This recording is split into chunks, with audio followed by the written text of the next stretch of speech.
Praise lord అందరికీ. ఈరోజు మీరు దేవుని స్తుతించారా?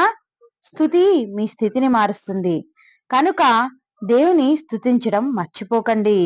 ఈరోజు ధ్యానవాక్యము 2వ తెస్సలోనిక రాసిన పత్రిక 1వ అధ్యాయము 4-5 వచనములు.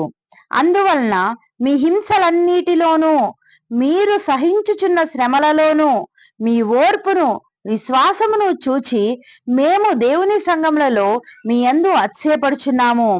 దేని కొరకు మీరు శ్రమపడుచున్నారో ఆ దేవుని రాజ్యమునకు మీరు యోగ్యులని ఎంచబడి నిమిత్తము మీరిట్లు ఓర్చుకొనుట దేవుని న్యాయమైన తీర్పునకు సృష్టమైన సూచన అయి ఉన్నది. ఈ వాక్యాన్ని ధ్యానించండి. మీకేం అర్థమైందో ఒక నోట్బుక్ లో రాసుకోండి. దాని ద్వారా సత్యము సరిగ్గా మీకు బోధపడుతుంది.